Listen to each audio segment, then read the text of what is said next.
இந்த பலாக்காய வச்சு நம்ம என்ன பண்ண போறோம்னா, பலாப்பழம். பலாப்பழத்த வச்சு நம்ம இன்னைக்கு பாயாசம் பண்ண போறோம். இப்ப பலாப்பழத்த கட் பண்ணிக்கலாமா? என் தம்பி ஹெல்ப்புக்கு கட் பண்றாப்புல.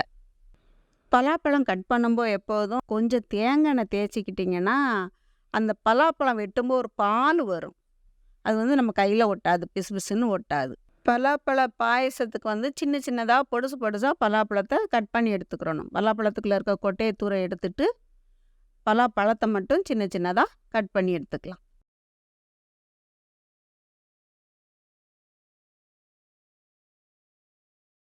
பலாப்பழ பாயாசத்துக்கு தேவையான பொருள்லாம் என்னன்னு பார்த்தீங்கன்னா, வெல்லம்.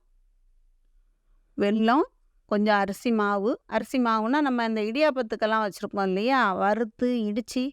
வறுத்து வச்ச மாவு. அது ஒரு ஒரு 3 ஸ்பூன், 3, 4 ஸ்பூன் அது எடுத்து வச்சுக்கிடணும். ஏலக்காய் தூளு, முந்திரி பருப்பு, கிஸ்மிஸ் பழம். முந்திரி பழம், முந்திரி பருப்பு, காஞ்ச திராட்சை இருக்கு இல்லையா? அது கொஞ்சம். அப்புறம் கேஷ்யூ நட்ஸ் இதெல்லாம் எடுத்து வச்சுக்கிறணும். அப்புறம் ஒரு தேங்காவ உடைச்சி, அது தேங்காய் துருவிட்டு, அதில் உள்ள 1ஆம் பால் மட்டும். தண்ணி பால் இல்ல, ஃபஸ்ட்டு எடுக்கிற அந்த தண்ணி ரொம்ப ஊத்தாம எடுக்கிற அந்த 1ஆம் பால் மட்டும் இதுக்கு தேவை. ஃபஸ்ட்டு வெல்லத்த பொடி பண்ணிக்கிறோம். ஏன் இந்த கவரை வச்சு பொடி பண்ணுறோன்னா, இந்த அம்மியில நாங்க மீன் குழம்புக்கு மசாலா அரைச்சோம். அது எவ்வளோ கழுகுனாலும் அந்த கார நெடி இருக்கும். அதனால தான் இந்த கவரை வச்சு நக்கிறோம். தப்பா நெனச்சுக்காதீங்க.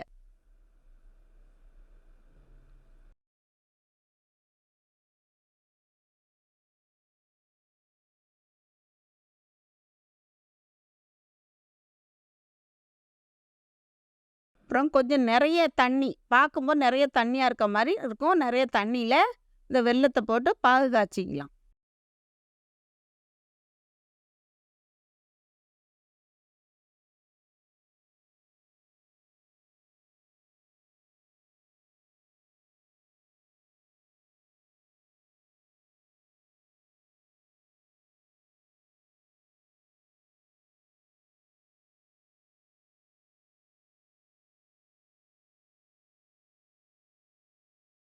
பாகு ரொம்ப நமக்கு கொதிக்கணும்னு தேவையில்ல. கம்பி பதம் வரணும்லாம் தேவையில்ல. அந்த சர்க்கரை கரைஞ்சாலே போதும். அந்த அளவுக்கு போதும். இந்த சர்க்கரை கரைஞ்சிருச்சு, நம்ம இறக்கிக்கலாம். இத நம்ம எந்த பாத்திரத்தில பாயாசம் பண்ண போறோமோ, அந்த பாத்திரத்தில இருத்துக்கிறலாம். கீழ அடியில கல்லு, மண்ணெல்லாம் கிடக்கும். அதனால மெதுவா இருத்து ஊத்தலாம். இப்ப பாருங்க, இதுக்குள்ள எவ்வளவு கல்லு, மண்ணு, மணல் எல்லாம் கிடக்கு பாருங்க இந்த பாத்திரத்துக்குள்ள. இதனால தான் நம்ம காய்ச்சிட்டு ஊத்துதோம். நம்ம சர்க்கரைய டைரக்ட்டா போட்டோம்னா, அந்த கல்லு மண்ணெல்லாம் நம்ம பாயாசத்துக்குள்ள கிடக்கும். நம்ம வாயில கடிபடும். இப்ப இந்த வெள்ள தண்ணிய தனியா மாத்தி வச்சுக்குருவோம். இருத்துட்டு தனியா மாத்தி வச்சுக்கலாம். இப்ப பாயாசம் ப்ரிப்பரேஷன் பண்ணுவோம். சட்டி காஞ்சதும் நெய் விட்டுக்கலாம். கொஞ்சம் தாராளமா விட்டுக்கலாம். ஒரு 100 நெய் வேண்டாம். ஒரு 50, 60 எம்எல் நெய் விட்டுக்கலாம். அந்த நெய்யிலேயே நம்ம கேஷ்யூ நட்டு, அதான் முந்திரி பருப்பு, காஞ்ச முந்திரி பழம் போட்டு வறுத்து எடுத்துக்கலாம். செவக்க வறுத்து எடுத்துக்குவோம்.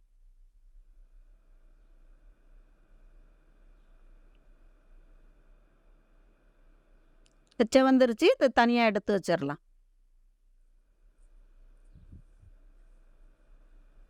அதே நெய்யில நம்ம பலாப்பழம் கட் பண்ணி வச்சிருக்கோம்ல, அத போட்டு வதக்கணும்.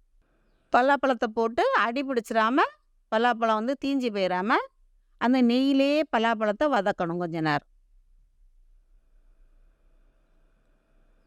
நெய்யிலே அந்த பலாப்பழம் வேகணும். சரி, நெய்யில பலாப்பழம் வெந்துருச்சு. இப்போ நம்ம அந்த சர்க்கரை பாகு காய்ச்சி எடுத்து வச்சிருக்க அந்த தண்ணிய இதில ஊத்திக்கலாம்.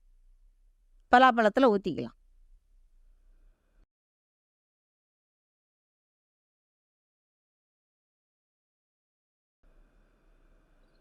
இந்த தண்ணியிலேயே அந்த பலாப்பழம் நல்லா வேகணும். மூடி வைக்க வேண்டாம். ஏன்னா நம்ம சர்க்கரை தண்ணி பொங்கி விழுந்துரும். அதனால தொ தொறந்தே இருக்கட்டும். நம்ம பக்கத்தில தானே இருக்கிறோம், பார்த்துக்கலாம். இடையில இடையில கிண்டி விட்டுக்கலாம்.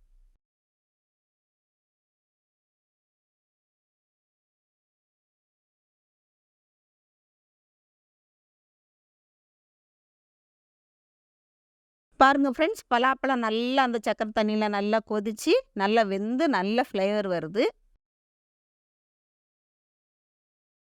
இப்போ என்ன பண்ணணும்னா, ஒரு 4 ஸ்பூன் அரிசி மாவு எடுத்துக்கலாம்.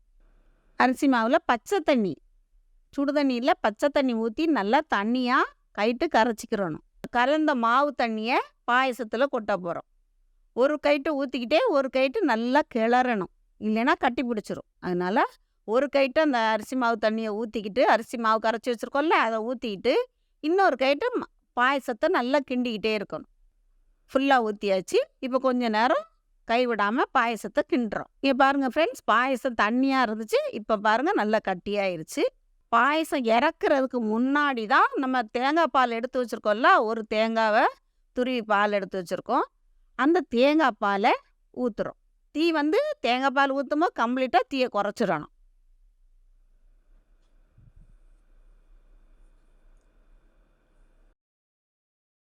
தேங்காய் பால் ஊற்றி ரொம்ப நேரம் அடுப்பில் வச்சுருக்கக்கூடாது.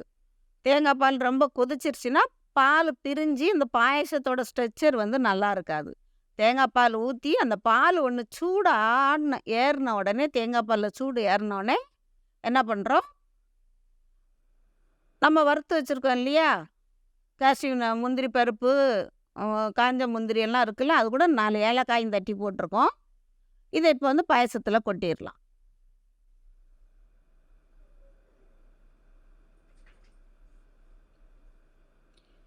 ஓகே, இப்போ நம்ம பாயசம் பலாப்பழ பாயசம், கம்மங்கம்முக்கும் பலாப்பழ பாயசம் ரெடி ஆயிருச்சு.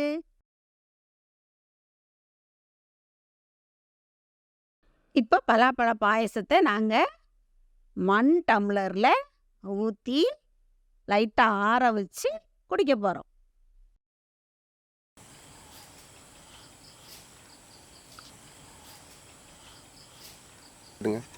இப்படி காட்டு. டேஸ்ட்டாக இருக்குது, அருமையாக இருக்குது, நல்லா இருக்கு.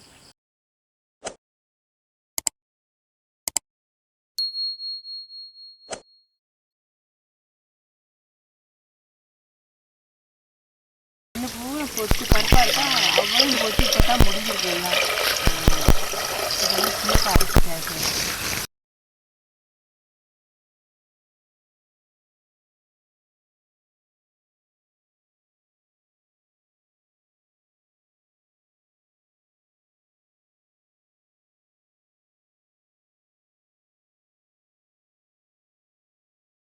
ஒரு ஸ்பூன் கடுகு,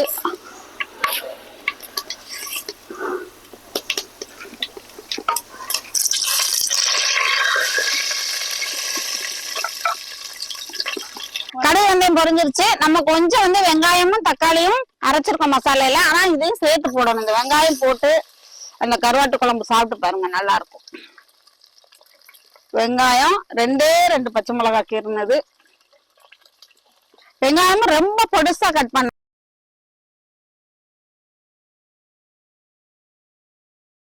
சரி, நம்ம அதுக்கு மசாலா வறுத்துக்கலாம். கொள்ளுப்பருப்பு குழம்புக்கு முருங்கைக்காய், மாங்காய், தக்காளி எல்லாம் போடுறதுக்கு தேங்காய் போட்டாச்சு. தேங்காய் போட்டு கொஞ்சமாக தான் வைக்க போகிறோம். அதுக்கு ஒரு ஸ்பூன் மல்லி, ஒரு 6-7 வத்தல், வரமிளகாய்,